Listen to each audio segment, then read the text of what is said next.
오늘 말씀의 제목은 예수 그리스도로 옷 입으십시오라는 제목으로 우리 하나님의 말씀 함께 나누도록 하겠습니다.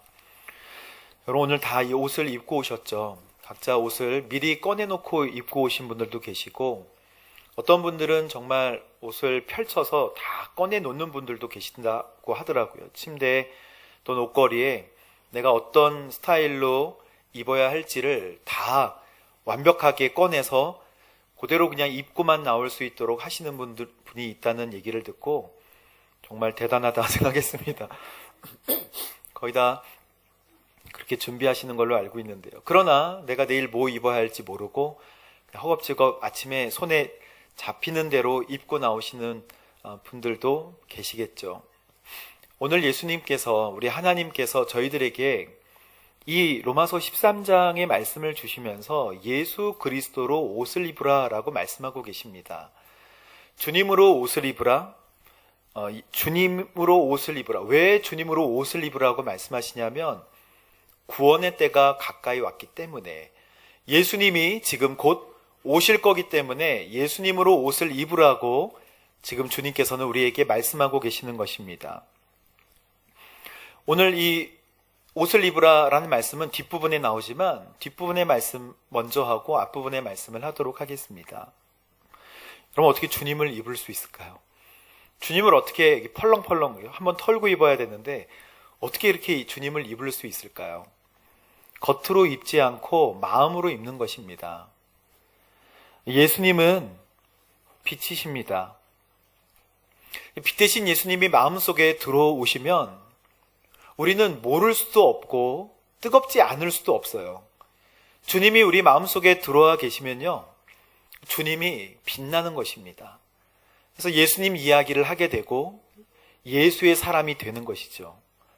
그러나 우리가 예수님이 내 안에 계신지 안 계신지를 모를 때는 분명히 약하게 계신 거예요.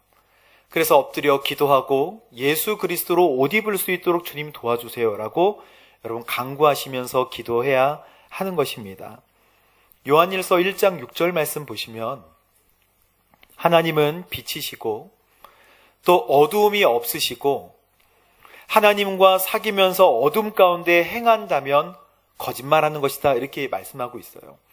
하나님이 빛이시고 하나님에게는 어둠이 하나도 없기 때문에 만약 하나님과 사귐을 가지면 우리가 어두움에 행한다는 것은 그것은 거짓말이다. 우리는 진리에 따라 사는 것이 아니다, 그렇게 말씀하십니다. 저는 이 말씀 하나하나가 참 부담이 되고 영적인 충격으로 다가옵니다. 주님으로 옷을 입는다, 분명히 보여지는 것이거든요. 내 안에 숨겨지는 것이 아니고 보여진다는 거예요. 우리가 예수 그리스도로 옷을 입는다는 것은 내가 예수 믿는 사람이라는 것을 알리라는 뜻이에요. 내가 윗집과 아랫집과 옆집에 예수 믿는 사람이라는 것을 알리라는 것입니다. 근데 알릴 때 부담스럽고 알릴 때 앞으로의 행동이 조심스러워지기 때문에 알리지 못하는 일들이 우리에게 많죠. 옷을 입는 것은 정신을 입는 거예요. 옷에 정신이 스며들어 있습니다. 옷은 아이덴티티를 표현하는 거예요. 그래서 예수님의 옷은 곧 예수의 사람을 뜻하는 것입니다. 저희들이 큐티했던 사무엘 상에 사무엘이 엘리의 가정으로 가서 교육을 받잖아요. 한나가 하나님께서 공짜로 거저 주신 아들이기 때문에 바칩니다. 젖을 뗄 때쯤에. 그래서 바쳐서 엘리의 집안에서 살아갈 때 물론 악한 아들 홈리와 비느하스가 그렇게 있었지만 하나님 앞에서 잘 살아갈 수 있었던 그 비결 한 가지는 매년제를 지낼 때 절기에 따라서 한나가 그 실로에 와서 사무엘을 만날 때 작은 옷을 해서 가져갔다라고 성경에 기록되어 있습니다. 2장 14절인가요? 하여튼 작은 옷을 해서 매번 사무엘의 옷을 해갔어요. 사무엘은 무엇을 입고 하나님을 섬겼냐면 고운 삼배 에봇을 입고 하나님을 섬겼다고 성경에 기록되어 있습니다. 파자마가 아니고 고운 삼배 에봇. 여러분, 에봇은 제사장의 옷이에요.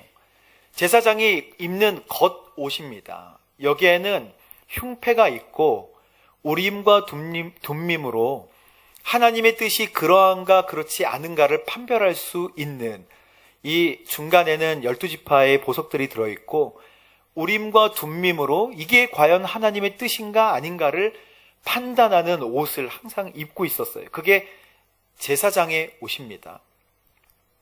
근데 아직 사무엘은 제사장이 되지 않았는데도 불구하고 고운 삼배 옷을 입었어요. 옷은 아이덴티티입니다.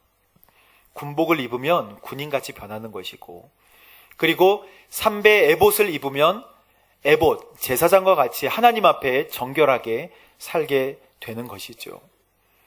제가 한때 예전에 종로 3가에 여러분 그 영양타운 뭐 이렇게 있는데 그 맞은편에 SMS라고 힙합 댄스 학원이 있었어요. 그때 힙합이 잠깐 유행해서 제가 뭐에 씌웠는지 잠깐 힙합 학원에 등록을 한 적이 있었습니다. 그때는 정말 왜 그랬는지 모르겠어요. 근데 이제 거기서 하는 것이 멋있어 보이는 거예요. 멋있어 보이고 그것을 자꾸 보다 보니까 이것은 처음에는 특별한 사람들만 하는 것이다 라고 생각했는데, 거기에 있는 음악을 듣고 거기에 있는 사람들을 보니까 점점 제 바지가 통이 넓어지기 시작하고, 그리고 이어폰을 끼기 시작하고, 신호등에서도 자꾸 몸을 흔들면서 눈을 감고 저만의 그 스웩 있잖아요. 뭐 이렇게 몸을 흔들면서 뭐 이러면서 혼자, 너무 창피한 기억인데요. 근데 그걸로 배우는 것도 많았습니다. 근데 제가 무슨 옷을 입게 되는가는 제 마음이 어떻게 바뀌는가를 표현해 주는 거예요. 옷도 넓어지고 옷도 커지고 제 사이즈에 안 맞는 옷을 입으면서 몸을 흔들고 다니는 그런 모습들. 물론 머리숱이 많지 않아서 머리는 기르지 못했지만, 아무튼 옷은 자기를 표현해주고 아이덴티티입니다. 예수 그리스도로 옷 입으라고 분명하게 지금 말씀하고 있는 것이죠. 제가 저희 부모님 댁에 도배를 해드리러 갈 때 도배업자에게 철저하게 도배를 하고, 이제 도배가 끝났을 때 이제 그 비용을 지불하러 제가 한번 갔습니다. 단단히 마음 먹기는 깎아야 된다, 깎아야 한다, 이거를 딜을 해야 한다 라고 갔는데, 문 앞에 이제 집에 들어가서 이렇게 됐습니다 라고 설명할 때, 이제 처음 딱 만나가지고 이제 가격을 정리를 해야지 라고 하는데요. 그분이 저한테 목사님이시죠? 그리고 저희 아내는 전도사로 활동하고 있습니다. 그러시는 거예요. 아무 말도 못하고 달라는 대로 다 드리고, 무슨 옷을 입고 있는가가, 제가 그날 저녁 가신 다음에 어머니께 역정을 냈어요. 목사라고 얘기하니까 딜을 못하겠잖아요. 그러면서 막 절대 앞으로는 뭘 결의할 때 제가 목사라고 미리 얘기하지 마세요. 부끄러운 얘기죠.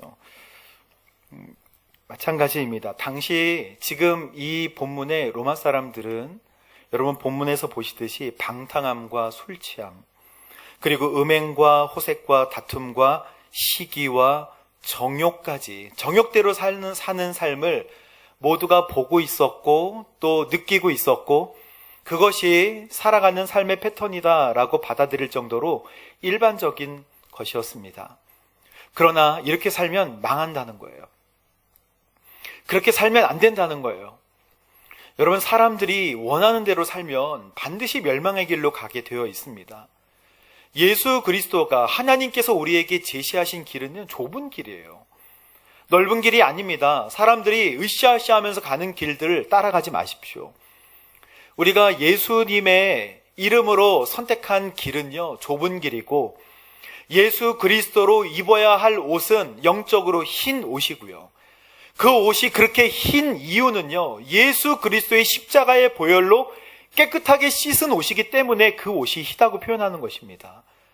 그래서 우리가 예수님을 따라가는 삶, 예수 그리스도로 옷 입는 것, 빛 대신 예수님을 마음속에 담아두는 것은 드러나는 거예요. 내가 예수 그리스도의 사람이라는 것을 보여주는 것입니다.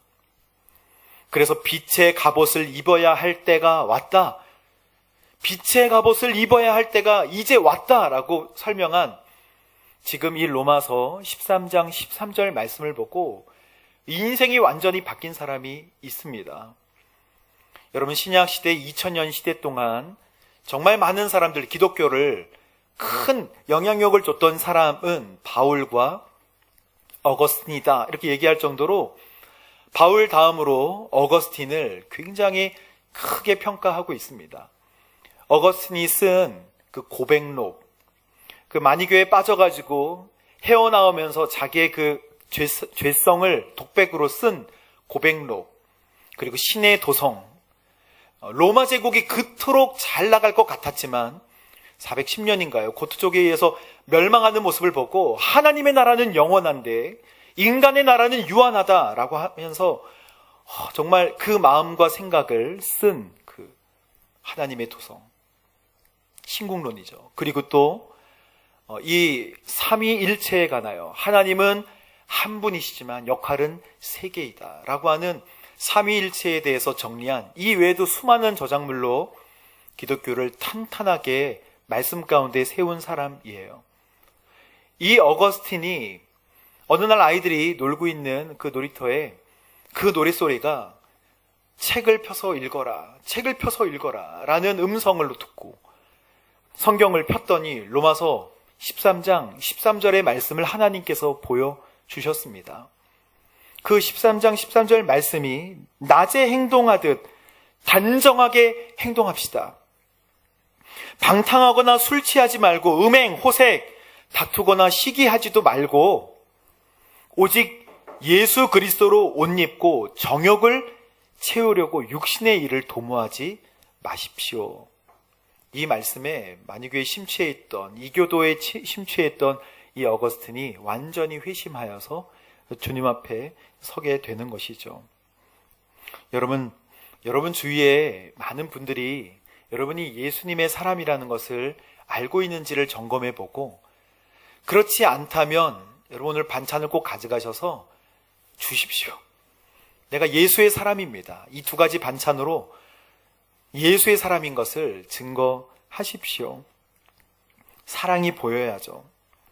그런데 어떻게 예수의 사람인 것을 알게 할 수 있을까요? 반찬으로 알게 할 수 있나요? 물론 반찬도 가능하죠. 인사도 가능하고 다 가능합니다. 내가 예수의 사람입니다 라고 이야기하는 것도 가능해요. 하지만 가장 강력한 방법은 오늘 말씀 8절 9절 말씀 보십시오. 서로 사랑하는 것 외에는 누구든지 아무 빚도 지지 마십시오. 그 다음 절 함께 읽어보겠습니다. 시작. 남을 사랑하는 사람은 9절 말씀 시작. 간음하지 말라, 탐내지 말라라고 계명과 그 밖에 다른 계명이 있을지라도 이 모든 계명들은 내 이웃을 내 자신과 같이 사랑하라, 이 말씀 가운데 다 요약되어 있습니다. 그래서 10절에 그러므로 사랑은 뭐의 완성이다? 율법의 완성이다. 여러분, 우리가 예수의 사람인 것을 어떻게 보여줄 수 있을까요? 그걸 바로 율법을 잘 지키는 건데, 율법은 완성이 사랑이라는 거예요. 사랑으로 보여줄 수 있습니다. 이 율법이 언제 생겼는가 성경을 찾아보면 출애굽기 20장에 보면 하나님께서 시내산에서 모세에게 율법을 주십니다. 계명을 주시죠. 돌판에 새겨 주십니다. 그 새겨 주신 말씀이 늘어나가지고 613가지나 되는 것인데, 그 주신 말씀을 보면 하나님과의 관계를 나타내는 계명이 4가지고 사람과의 관계를 나타내는 것이 6가지잖아요. 나 외에 다른 신을 너에게 있게 하지 마라 말씀하셨어요. 그리고 하늘과 땅 밑에 물속에라도 어떤 것이라도 하나님의 형상이나 또는 형상 비슷한 우상들을 만들지 마라 라고 말씀하셨고, 하나님의 이름을 가볍게 망령되게 일컬지 마라 말씀하셨고, 안식일 기억하여서 거룩하게 지키라 라고 말씀하셨습니다. 이 모든 것이 다 하나님과 우리와의 관계를 말씀하는 거예요. 하나님 사랑하라 라는 거예요. 그런데 이제 그 다음부터는, 5번째부터는 내 부모를 공경하라. 사람에 대한 것들이에요. 살인하지 말고, 간음하지 말고, 거짓 증거하지도 말고, 도적질하지도 말고, 이웃의 물건들을 탐하지 마라 라고 하는 내용들은 이제 하나님과의 사랑이 완성된 저희들이 사람과의 관계를 사랑으로 해야 된다고 말씀하고 있는 것이죠. 여러분, 그래서 이 율법이 우리에게 주어졌을 때 율법을 열심히 지키는 것 중요해요. 그런데 여러분, 요한복음 13장 말씀에 예수님께서 이렇게 말씀을 하십니다. 새로운 계명을 주시면서 요한복음 13장 34절과 35절 말씀을 함께 읽어보도록 하겠습니다. 시작. 내가 너희에게 서로 사랑하라. 내가 너희를 사랑한 것 같이 너희도 서로 사랑하라. 너희가 서로 사랑하면 이로써 모든 사람들이 너희가 내 제자임을 알게 될 것이다. 아멘. 여러분, 세 계명 주셨는데 서로 사랑하는 거. 근데 서로 사랑하면, 내가 너희를 사랑한 것 같이 너희가 서로 사랑한다면 그제서야 너희가 내 제자인 것을 알게 된다. 누가? 사람들이 너희가 사랑하는 모습을 보고 내 제자인 것을 알게 된다. 예수님 걱정이 정말 많으셨어요. 요한복음 13장에 심지어 세족식을 하십니다. 발을 씻기면서 내가 너희의 발을 씻기는 것 같이 너희도 서로 발을 씻겨야 한다. 내가 너희를 섬기는 것 같이 너희들도 서로 겸손하게 섬겨야 한다. 그래야 너희가 예수의 사람이라는 것을 알게 된다. 그래야 너희가 하나님의 사람이라는 것을 알게 된다. 여러분, 어떤 교회에 훌륭한 목사님이 계신다고 한번 생각해 보세요. 어떤 교회에 훌륭한 목사님 상상해 보십시오. 그러면 그 목사님은 왜 훌륭한 것일까요? 그 목사님이 일을 잘해서? 그렇지 않습니다. 그 목사님에게 하나님의 사랑이 많으니까 그 사랑이 흘러가서 참 훌륭한 목사님이다 라고 하는 거 아니겠습니까? 어떤 교회에 훌륭한 그리스도인이 한 분 계시다고 생각해 보십시오. 그분은 왜 훌륭합니까? 여기에 그분이 한번 서 계신다고 생각해 보세요. 그분이 일을 잘해서? 돈이 많아서? 명예를 많이 가지고 계셔서? 아닙니다. 그분이 예수님의 사랑에 감격해서 성도를 사랑하고 어쨌거나 섬기면서 엎드리고 겸손한 모습으로 주를 사랑하는 모습, 그리고 성도님을 섬기는 모습이 있으면 너무너무나 귀하고 소중한 그리스도인이시겠죠. 여러분, 제가 평택온누리교회, 정말 평택온누리교회를 아름다운 교회로 가꿔서 훌륭한 목사다? 그렇습니까?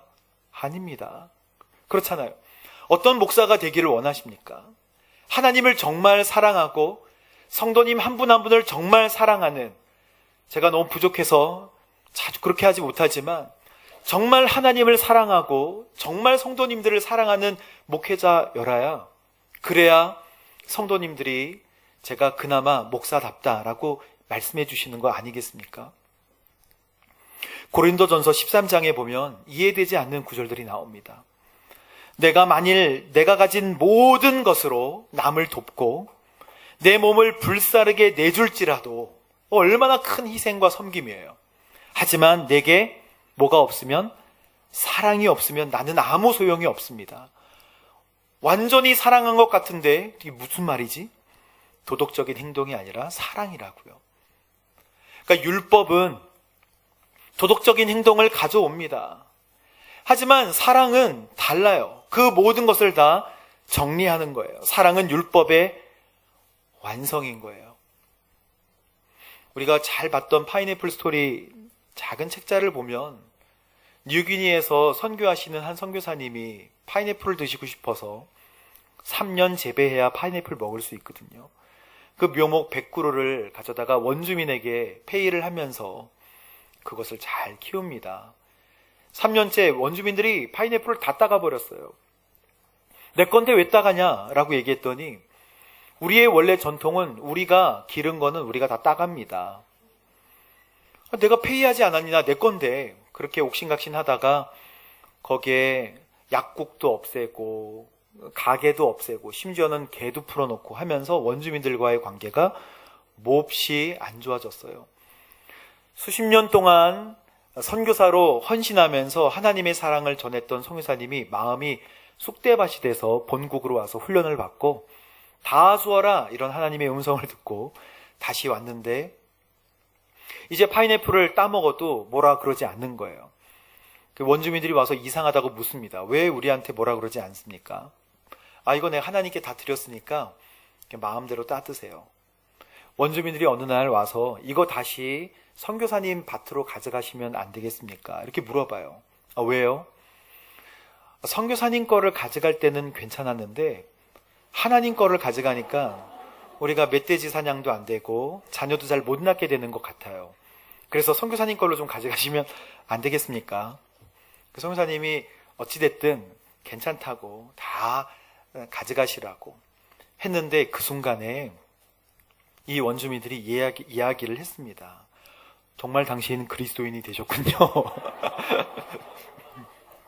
우리가 얼마나 율법적으로 행하는지를 알 수 있어요. 율법을 지키는 것 중요해요.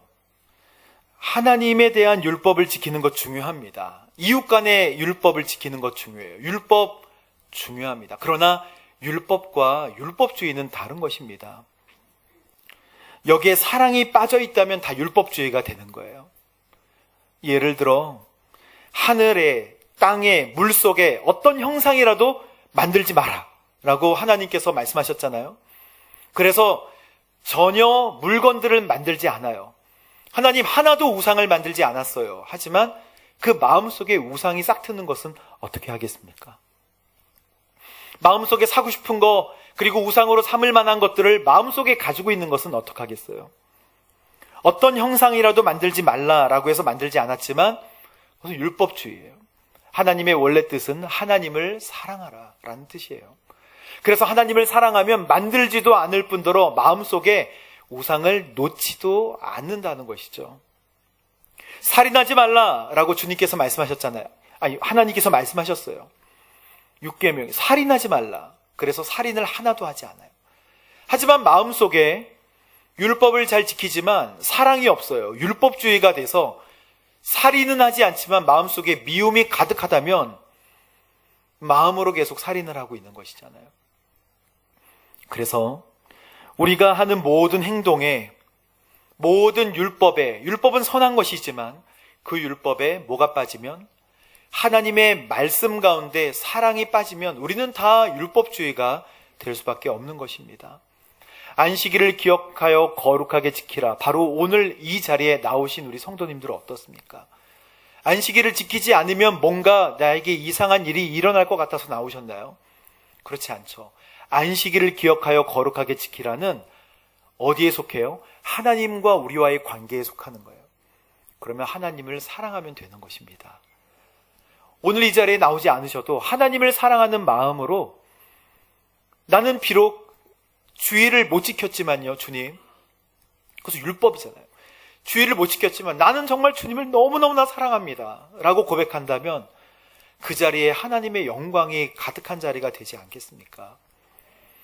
하나님을 사랑하라는 거예요. 그리고 이웃에게 빵을 주는 거 좋아요. 도와주는 거 좋아요. 다 좋습니다. 하지만 우리 이웃을 바라보고 사랑할 수 없다면 그것은 그 이웃이 우리를 볼 때 형식적으로 돕는구나 라고 생각할 거예요. 예수님의 옷은요, 흰 옷이래요. 그래서 흰색 옷이라고 표현하고 있습니다. 계시록 7장에 보면 이제 물어봅니다. 어떤 수많은 사람들이 하나님께로 와서 하나님 앞에 찬양을 합니다. 어떤 찬양을 하냐면 보좌에 계신 어린 양과 그 안에 구원이 있습니다라고 찬양을 해요. 구원은 하나님과 어린 양께 속한 것입니다. 거기에 장로님 한 분이 천국에서 물어봅니다. 이 흰옷을 입은 많은 사람들이 누구이며 도대체 어디에서 왔습니까? 엄청나게 많은 민족과 모든 백성 가운데 흰 옷을 입은 사람들이 가득가득 모여있는 장면이 계시록 7장에 나와 있어요. 근데 이렇게 표현합니다. 당신이 아십니다. 이들은 큰 환난으로부터 나온 사람들인데 그들은 어린 양의 피로 그들의 옷을 씻어서 깨끗하게 희게 했습니다. 라고 성경에 기록되어 있어요. 우리는 하나님 앞에 흰옷을 입어야 하는데 그 흰옷은 어린 양의 피로 깨끗해지는 거예요. 우리가 이웃을 어떻게 사랑하겠습니까? 우리가 어떻게 이웃을 내 몸과 같이 사랑하겠습니까? 안 됩니다. 그러나 우리 예수님께서 2000년 전에 십자가에 달려 죽으신 그 사랑, 그 죽으실 때에 바로 그 사랑으로 오늘 나를 동일하게 지금도 사랑하고 계신다라고 생각하면 우리는 그 사랑을 할 수 있는 거예요. 그래서 사랑의 사도라고 불리우는 요한 사도는요, 너희가 예수 그리스도가 죽으심 당한 그 사랑을 너희가 받았기 때문에 너희가 서로 사랑하는 것이 합당하다. 너희가 서로 사랑하는 것이 맞다. 그래서 그 흰옷을 입은 사람은 그들이 다시 굶거나 목마르지 않고 어떤 열기도 그들을 해치지 못할 것입니다. 라고 하나님께서 보호해 주세요. 그리고 이렇게 말씀하십니다.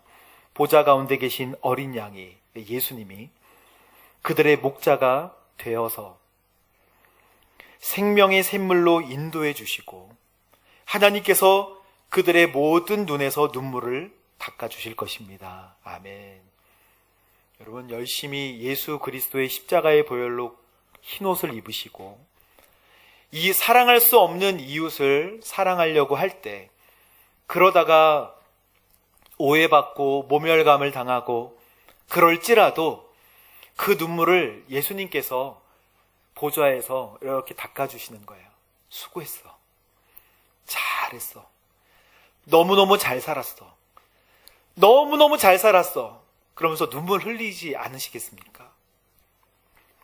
저는 기대합니다. 우리 모든 성도님들이 예수 그리스도로 옷 입게 되기를 주님의 이름으로 축복합니다. 여러분의 삶, 그리고 여러분의 창조적인 생각으로 이제 세상에 나가서 여러분의 그 가슴 깊은 사랑, 예수님의 사랑을 실천하게 되기를 주님의 이름으로 축복합니다. 함께 기도하겠습니다.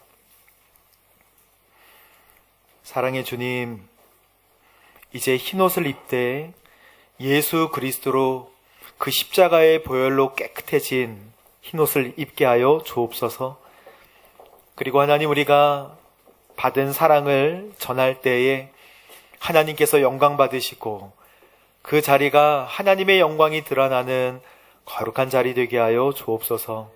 예수님의 이름으로 기도합니다. 아멘.